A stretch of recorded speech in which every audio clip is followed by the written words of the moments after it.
Hello guys, share ko lang mga bike ni Mami, housewife. And ito nga ang bike na to ay 5 years na po ito sa akin guys at galing yan sa Kaytay at hindi po yan binili. Marami na rin naayos dyan pero hindi naman totaling malala yung pagkasira. Medyo maluwag lang at yung minsan bumibigat yung pagpedal. So, malaking bagay din sa akin yung bike na yan. And then ito guys, ang assist bike na tatlo ang gulong na may battery din siya.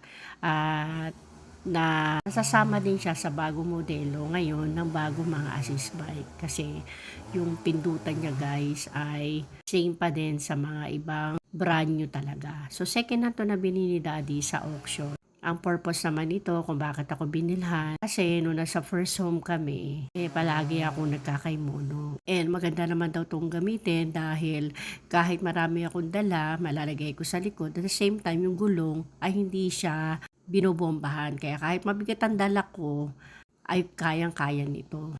Kaya malaking bagay din sa akin itong assist bike na to. Bagay na bagay ito pagka nakakaymono talaga. At ang brand new din naman ito ay mahal pag binili mo. Since second hand yan at kakilala ni Daddy ang nabilhan niya.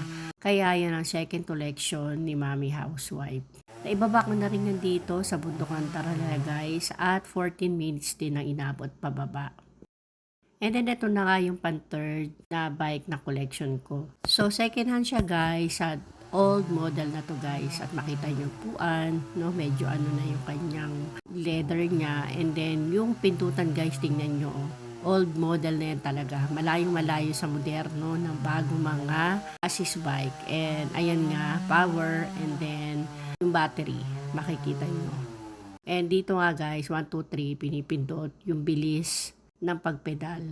Kaya maganda siya guys at na-try ko na rin siyang gamitin nung pumunta ako sa bukid. Kaya lahat naman ay pwede kong gamitin. At least may pagpipilian ako sa paggamit ng bike.